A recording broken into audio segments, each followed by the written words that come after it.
Catatan Presiden RI. Pemerintah memutuskan vaksinasi COVID-19 gratis untuk masyarakat. Dapat saya sampaikan bahwa vaksin COVID-19 untuk masyarakat adalah gratis. Sekali lagi, gratis, tidak dikenakan biaya sama sekali.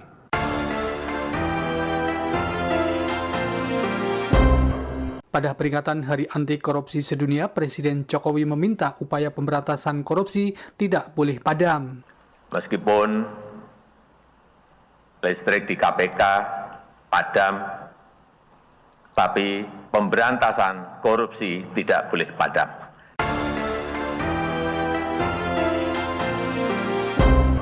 Saya Muslih, inilah catatan Presiden RI selengkapnya. Pekan ini Presiden Jokowi di halaman tengah Istana Kepresidenan di Jakarta Rabu 16 Desember serta di Istana Bogor Jumat 18 Desember memberikan bantuan modal kerja kepada sejumlah pelaku usaha mikro dan kecil sebesar 2,4 juta rupiah per orang.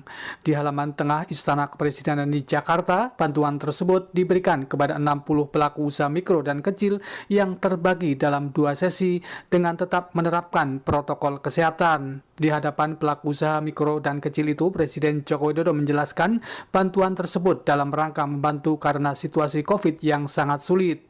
Hal yang sama juga disampaikan oleh Presiden Jokowi saat memberikan bantuan modal kerja kepada pelaku usaha mikro dan kecil di teras Istana Kepresidenan Bogor, Jawa Barat. Presiden Jokowi saat itu juga menanyakan tentang kesediaan mengikuti vaksinasi COVID-19 jika sudah dilakukan. Vaksinnya kan sudah datang, tapi untuk disuntikkan kepada seluruh warga negara Indonesia, ini masih nunggu tahapan dari BPOM. Kalau nanti dari BPOM sudah memberikan izin, suntikkan, besok langsung disuntikkan, divaksinasi kepada seluruh masyarakat. Dan tidak dipungut biaya alias gratis. Yang hadir di sini ada yang ingin divaksin, ada yang ingin disuntik vaksin, mau? Nggak ada yang mau.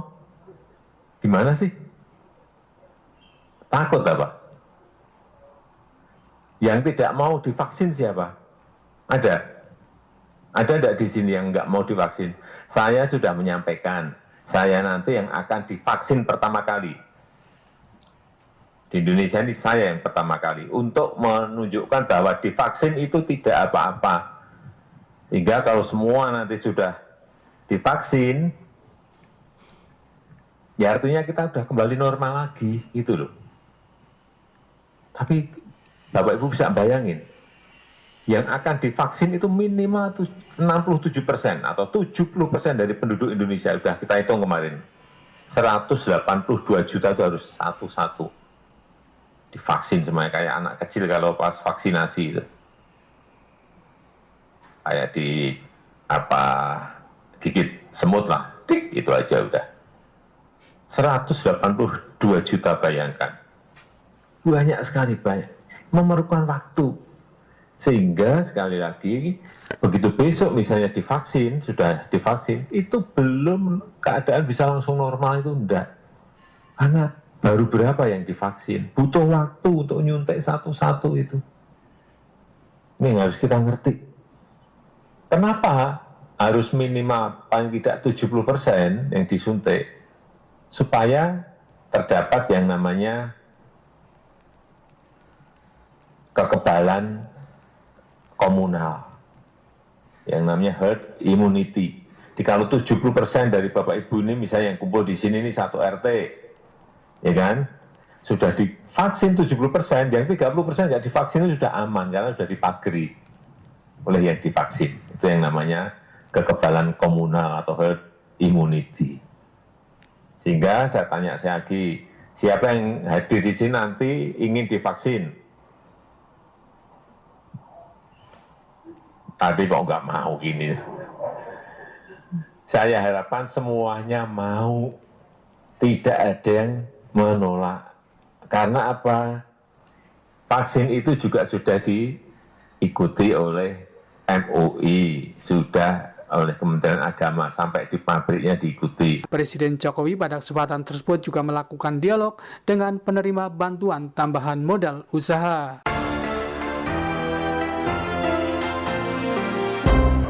Pemerintah memutuskan menggratiskan vaksinasi COVID-19 untuk masyarakat. Presiden dalam keterangan pers melalui daring di Istana Merdeka, Jakarta, Rabu 16 Desember, juga menyatakan dirinya akan menjadi pihak yang pertama untuk divaksin. Menurut Presiden, keputusan menggratiskan vaksinasi COVID-19 tersebut setelah mendapatkan masukan dari berbagai pihak. Setelah menerima banyak masukan dari masyarakat dan setelah melakukan kalkulasi ulang, melakukan perhitungan ulang mengenai keuangan negara, dapat saya sampaikan bahwa vaksin COVID-19 untuk masyarakat adalah gratis. Sekali lagi, gratis, tidak dikenakan biaya sama sekali. Untuk itu, saya instruksikan dan saya perintahkan kepada seluruh jajaran kabinet, kementerian, lembaga, dan pemerintah daerah untuk memprioritaskan program vaksinasi pada tahun anggaran 2021. Saya juga menginstruksikan dan memerintahkan kepada Menteri Keuangan untuk memprioritaskan dan merealokasi dari anggaran lain terkait ketersediaan dan vaksinasi secara gratis ini, sehingga tidak ada alasan bagi masyarakat untuk tidak mendapatkan vaksin. Saya juga ingin tegaskan lagi, nanti saya yang akan menjadi penerima pertama divaksin pertama kali.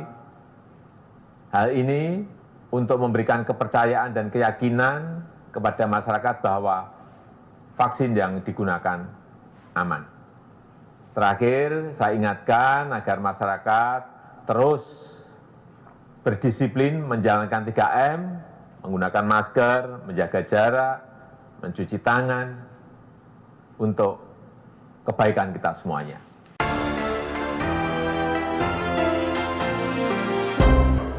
Dalam acara penyerahan kompensasi bagi korban tindak pidana terorisme masa lalu di Istana Negara Jakarta, Rabu 16 Desember, Presiden Joko Widodo menegaskan pemulihan terhadap korban kejahatan termasuk korban pelanggaran HAM berat dan korban tindak pidana terorisme merupakan tanggung jawab negara. Menurut Presiden, tanggung jawab negara itu berupa untuk hadir memberikan pelindungan dan penegakan hak asasi manusia kepada para korban. Presiden Jokowi mengatakan sejak tahun 2018 upaya pemulihan korban melalui LPSK atau Lembaga Perlindungan Saksi dan Korban dalam bentuk pemberian kompensasi, bantuan medis, serta rehabilitasi psikososial. Pemerintah memperkuat lagi komitmen untuk pemulihan korban terorisme masa lalu dengan mengeluarkan PP nomor 35 tahun 2020. Pada PP tersebut ditegaskan bahwa korban tindak pidana terorisme masa lalu berhak memperoleh kompensasi. Kompensasi itu bisa diajukan oleh korban tindak pidana terorisme, keluarga, ahli waris atau kuasanya kepada LPSK.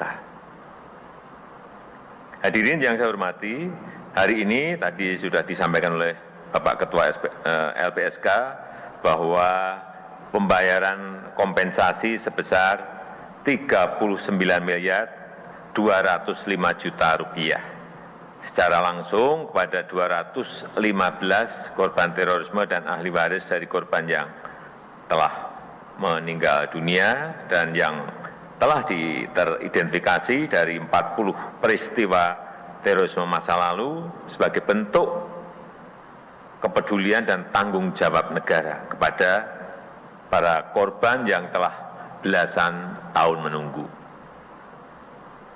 Sebelumnya, negara juga telah membayarkan kompensasi kepada para korban terorisme yang pelaksanaannya dilekatkan pada putusan pengadilan. Seperti tadi juga sudah disampaikan Pak Ketua LPSK, bom gereja Okumene di kota Samarinda, ini di 2016, kemudian bom Tamrin di tahun 2016 juga, kemudian penyerangan Polda Sumatera Utara di 2017, kemudian bom Kampung Melayu di 2017, hingga peristiwa terorisme Sibolga tahun 2019 dan lainnya. Selain itu, Presiden Joko Widodo mengatakan nilai kompensasi yang diberikan negara kepada keluarga korban tentu tidak sebanding dengan penderitaan para korban dan keluarga korban. Jokowi menambahkan kehadiran negara di tengah-tengah korban diharapkan mampu memberikan semangat dukungan moral untuk melewati situasi yang sangat berat akibat dampak terorisme, agar para korban dapat melanjutkan kehidupan dan menatap masa depan lebih optimis lagi.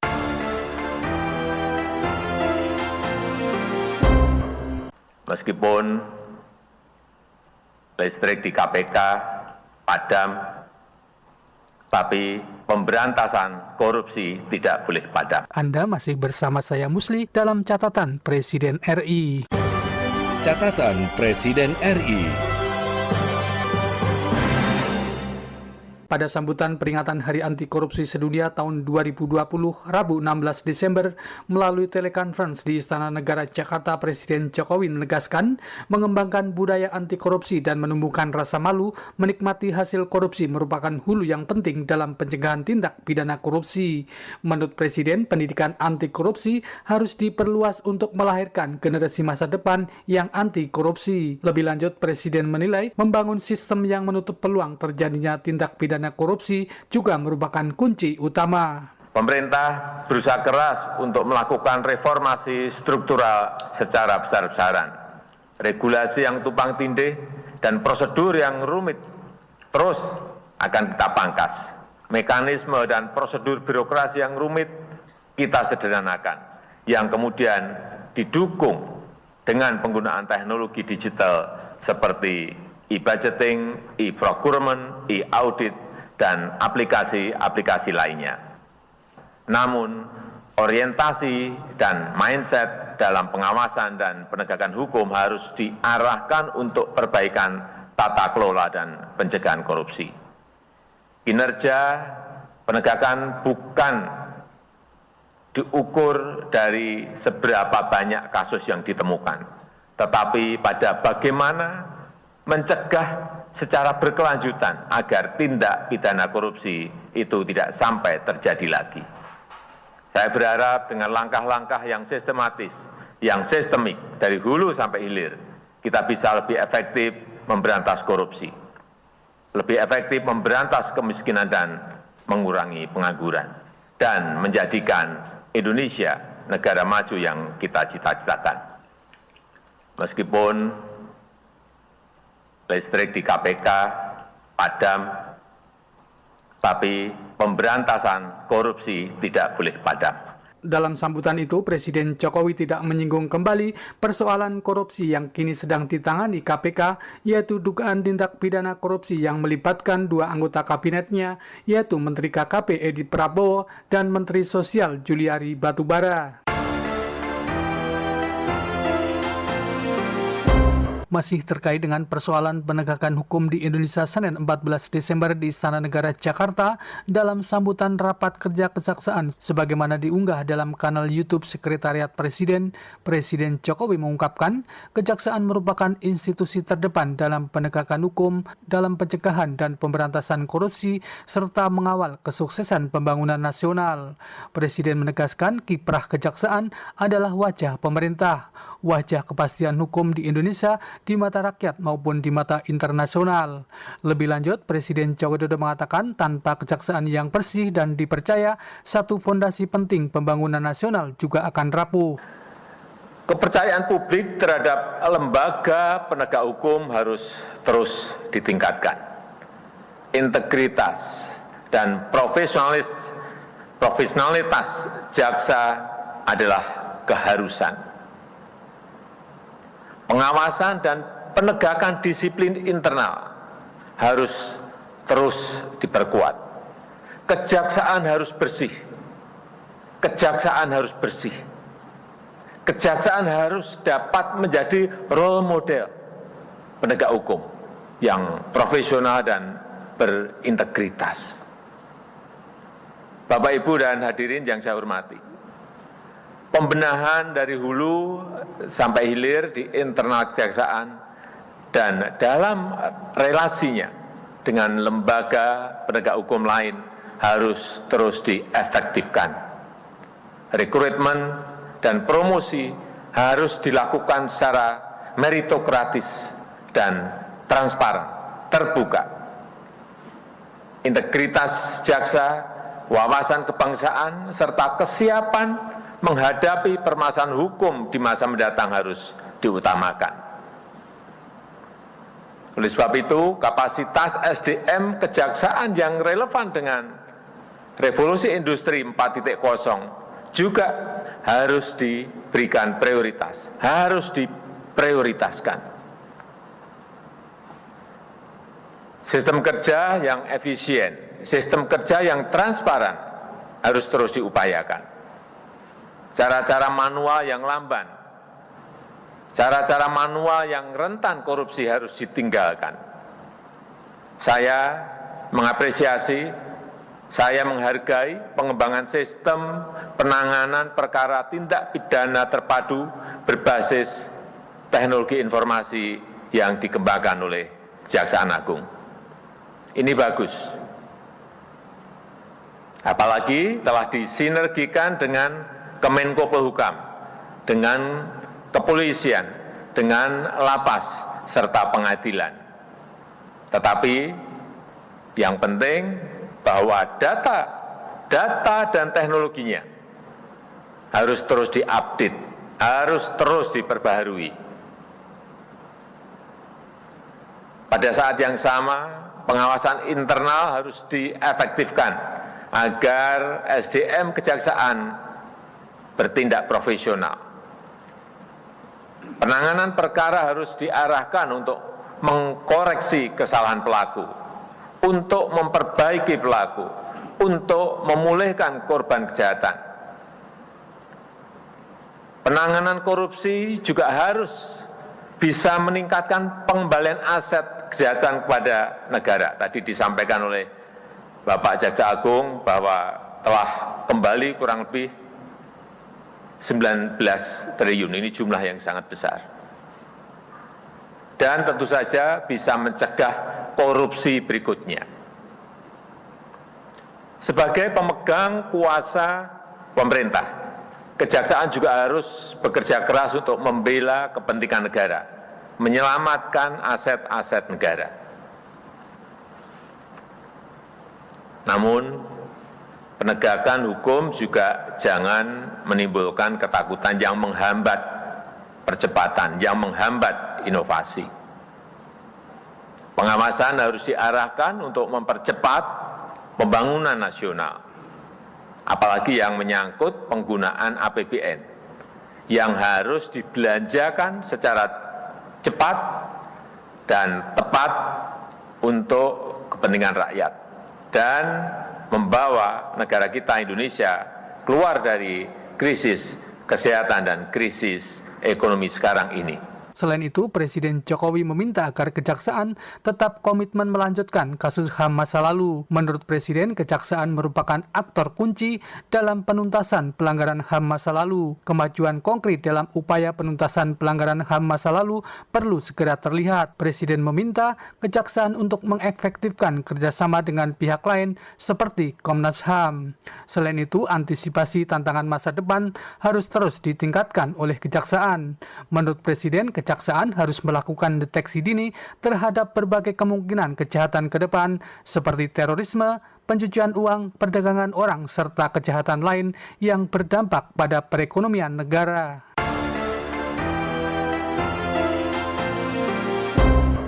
Minggu 20 Desember secara virtual dari Istana Kepresidenan Bogor, Jawa Barat, Presiden Jokowi menghadiri peluncuran sekaligus meresmikan pengoperasian perdana Pelabuhan Internasional Patimban di Subang, Jawa Barat. Presiden Jokowi menjelaskan proyek ini memiliki peran yang penting dan strategis baik dalam upaya meningkatkan perekonomian di Jawa Barat maupun nasional pada umumnya. Lebih lanjut, Presiden Jokowi meyakini keberadaan Pelabuhan Patimban tersebut akan menjadi kunci penghubung antar kawasan seperti industri manufaktur, pariwisata, dan sentra pertanian serta menopang percepatan ekspor. Saya ingatkan bahwa Pelabuhan Patimban ini juga harus mendukung ekspor produk-produk lainnya yang menggerakkan ekonomi UMKM, sektor pertanian, industri kreatif, serta produk-produk lainnya, sehingga mampu bersaing di pasar global. Untuk itu, saya minta kepada para menteri, gubernur, dan bupati, wali kota, dan pejabat-pejabat terkait agar bersama-sama pelaku usaha UMKM, koperasi, dan perusahaan-perusahaan swasta untuk memaksimalkan infrastruktur yang sudah kita bangun ini dalam rangka menggairahkan ekonomi rakyat kita dan meningkatkan kesejahteraan rakyat kita. Keberadaan pelabuhan ini harus semakin terkonsolidasi dengan pengembangan industri dan perekonomian lokal, semakin mempercepat pertumbuhan sentra-sentra ekonomi baru dan memberikan kecepatan pelayanan di bidang logistik dan membuat produk-produk ekspor kita semakin efisien, semakin berdaya saing, semakin kompetitif di pasar global. Tampak hadir dalam peresmian pengoperasian Pelabuhan Patimban itu Menteri Perhubungan Budi Karya Sumadi serta Gubernur Jawa Barat Ridwan Kamil.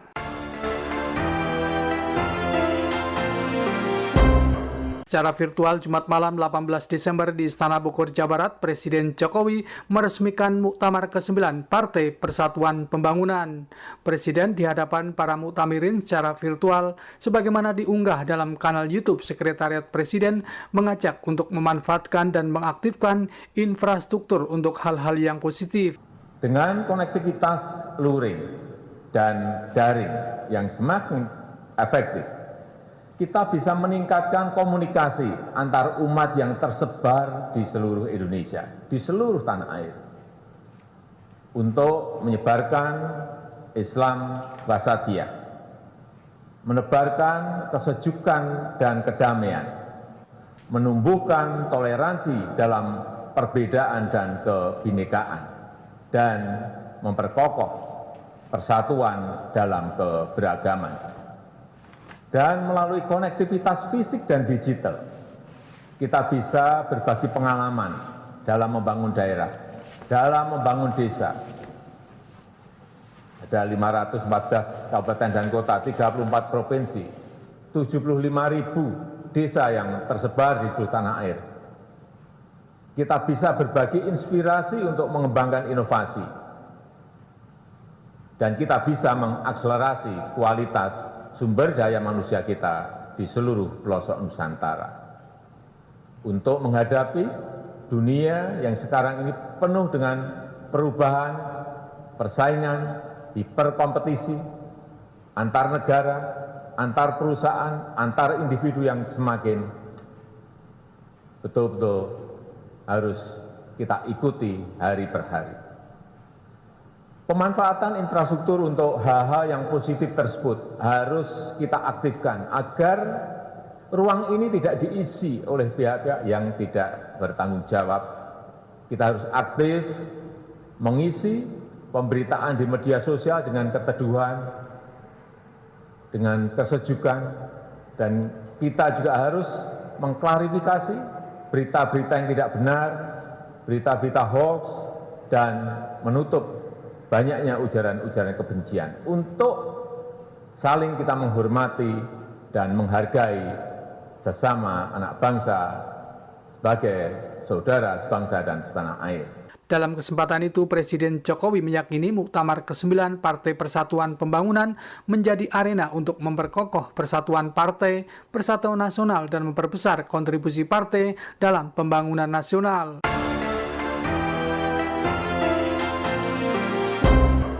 Demikian catatan Presiden RI, saya Musli dan tim liputan di Istana Kepresidenan, Muhammad Rizkyanto dan Bayu Istiqlal melaporkan. Catatan Presiden RI.